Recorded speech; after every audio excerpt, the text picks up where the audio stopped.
I don't know. No, look, the it's getting very advanced, all right? I've been to a dog bakery. I've been to a dog bakery in my life. And this wasn't in, Beverly Hills or like Miami or something. You feel like they would have something like that. And this was in Mount Juliet, Tennessee.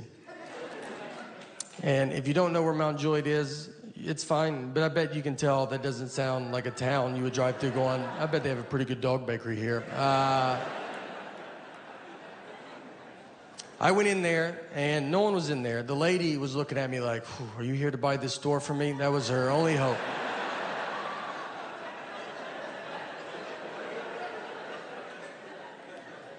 I talked to her. She had some time on her hand, excited to talk. And she said her and her husband bought the store for their 27-year-old daughter who graduated from college with a degree and came out of college and said, I want to own a dog bakery. I want to make cakes for dogs. Which if I asked my 6-year-old what she wants to do when she grows up, I think she'll tell me she wants to make cakes for dogs. And I'm going to tell her that she can do whatever she wants to do, hoping she doesn't turn 27 and go, let's talk about those cakes for those dogs. And maybe they're usually busy. Maybe I was on there on a slow dog birthday day. I don't know, all right? She told me everything was organic, and I was like, that's good. That's what I like to hear, all right? This is for that dog that's outside licking gum off the sidewalk right now. And if anybody deserves organic food in our house, it's not this little girl. I'm not going to waste it on her. It's for that dog that's wandered out on the highway because it doesn't know what cars are.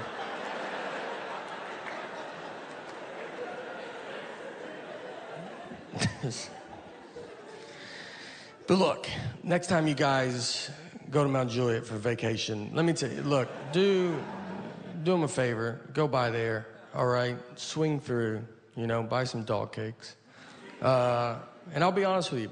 I'll be up front with you guys. I bought a dog bakery. It's not going that good, all right? All right, we're almost done, so don't worry about it. And I think you can tell. I always think people they're like, he's talking about dog bakeries. He's about out of stuff. Yeah. Where is this going? The final update. That's what this next. The special after this is going to be just just all updates. And it'll be something that you don't even know. You're like, remember my car didn't start? You're like, who is this update for? I like to drink iced coffee with milk. And thank you. I told a story. I went into a Starbucks inside a Target. I ordered iced coffee with milk, and the guy gave me milk with ice in it. I did not want milk with ice. I wanted iced coffee with milk, and he heard milk with ice. I have learned that a lot of people do drink milk with ice. People send me pictures all the time of adults just drinking milk with ice, and they stay in the Starbucks. They don't even run to their car like, this is so embarrassing, I gotta stop doing it. They do it openly.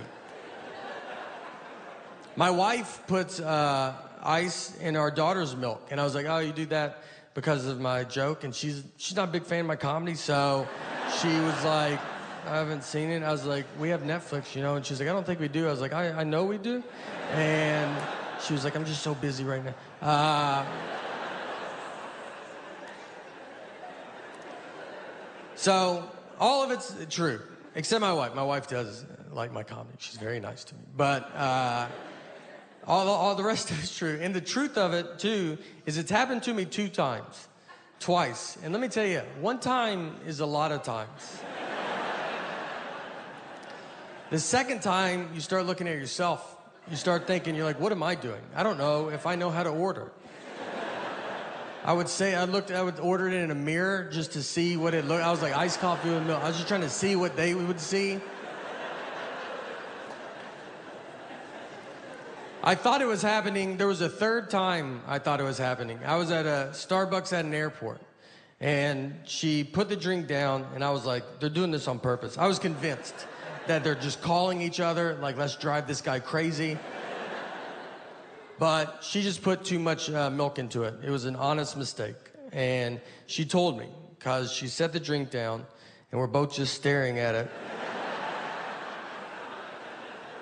And she just goes, that feels like a lot of milk, doesn't it?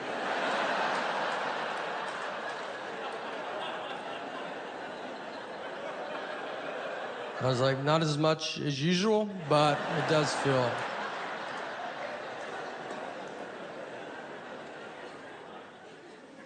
So I've changed my drink up since then, and I honestly did it because I don't think I say milk good.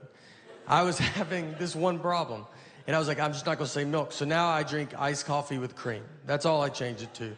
I'm tired of saying milk. That's all, they kept giving me milk with ice. So I was like, I'm gonna say cream, you know? They can't do cream with ice, that's against the law. So I'll get rid of the one problem that I have. And I've only been drinking coffee for maybe 4 years, not very long. I only order this one little drink. I get very nervous when I order coffee because it's a whole world, and I don't know the world, you know? They always ask you a bunch of stuff. Like, they're like, what kind of cream? I'm like, just please do it. Just do it, you know? Sometimes they're like, do you want heavy cream or half and half? And I'll go, I'm sorry, I'm not taking questions right now. So if you could just do whatever you think it is, and if it's wrong, I won't even tell you. How about that? I will walk out of here as if that's exactly what I ordered. I will go outside, I will throw it away, and go try again at a different Starbucks. That's how I'll handle the entire, that's why I think they have so many Starbucks, so you can just keep going. Someone's gotta get it. If I have to get my wife's coffee, she has to text me what she wants, because I don't know how to pronounce like most of the words there. So I just show them the phone. I go, she wants this. And they're like, does she want it in Sweden? I'm like, guess we have to call her now, don't we? And I make them talk to her. I go, talk to a stranger's wife. Say what you said to me. Have you ever been to a Starbucks, like inside, like if you go inside and there's like a big long line and you'll be waiting and they try to take your order before you're even to the front? Like you'll be in the back, they're like, what do you want? You're like, oh, I would like to wait till I get right in front of you.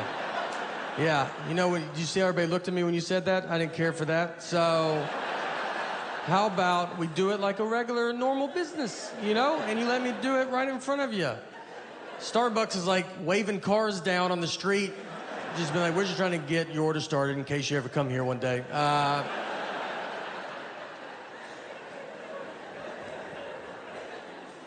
So I was in San Francisco, and I bet there's a bunch of fun coffee places, and I live in my dumb world that I just want this one little drink.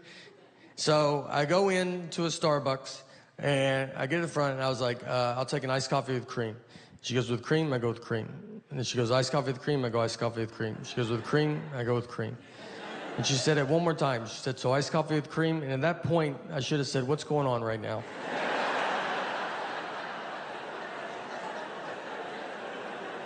Where are you at in your head? Because I feel like we're in two different places. But I was nervous, and there was people behind me, and I was like, cream or no cream? Honestly, I'll give you $20 if you let me leave right now. I cannot, this is the most I can talk about this. I don't even know what's happening anymore. So I paid, I go stand in line, you know, where you gotta wait for your drink. There's like 5 of us waiting for our drinks. So she puts the iced coffee up there first, no cream, and I was like, whatever. I'll just do it myself, you know? Like, I don't like doing it myself, but I was like, all right, I'll just do it. So before I could get it, she's walked back with a can of whipped cream, and she's shaking it. And I'm just looking at it, like, thinking that's someone else's. I'm like, someone's getting whipped cream. That's fun. One of you guys are getting whipped cream? And I look down, and she starts spraying the whipped cream on top of my iced coffee. She just yells out, iced coffee, whipped cream, yells it out.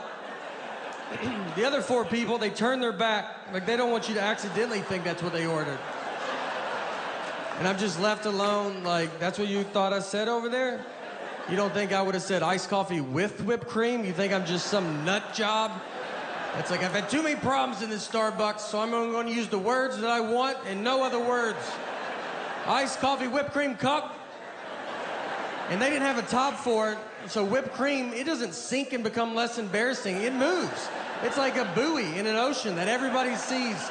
And I'm just walking through the crowd like, this is my favorite drink. There's no message. But if there was, it's I don't think things through. No. I'm a huge Vanderbilt fan, and I think a couple of us, you know, it's a storm is coming together. I did not go to Vanderbilt too. Vanderbilt asked me to say that, and I was like, I think people know, and they go, we do too, but just say it also. Vanderbilt went to their first bowl game in football in like 20 years, in 2008. And so we all go to it. We're very excited. It's at Tennessee Titans Stadium. So me and a bunch of buddies get together. We go tailgate. We get cornhole, a grill. Like we're going all out. And my ticket was at will call. So I was like, look, I got to go get my ticket. I'll be right back. So I go get my ticket. And before the lady gives it to me, she ripped it, which means you have to go in. And it was, a full 3 hours before the game starts. I was like, I don't want to go in yet, you know? And she's like, you have to go. And I just walked in to just an empty stadium, 60,000 empty seats. I go to my seat. I don't even just go to a different, I went to like the one I'm supposed to go to, like a loser. The players are like in jeans. They're not even dressed yet. I was like, I'm real excited for the game. I like started them. They're like, oh, I didn't even know anybody was in here. Did you go to Vandy? I was like, you would think with how early I'm here. But I also think if I went to Vandy, I wouldn't be in the situation that I'm in. I walked to the top of the stadium and just watched my friends tailgate. I just sat up at the very top. And I was like, I'm already in, guys. Yeah, I decided to save our numbered seats. Nothing was open. I stood in front of a concession stand like I was waiting for an iPhone to come out. Just that gate was down. I'm just like already trying to figure out what I'm gonna eat. And they came and opened it, and one side got stuck, and I helped them. I go, I'll get that. So I helped them open it. They're like, oh, do you work here? I was like, I've been here a little bit longer than you have. So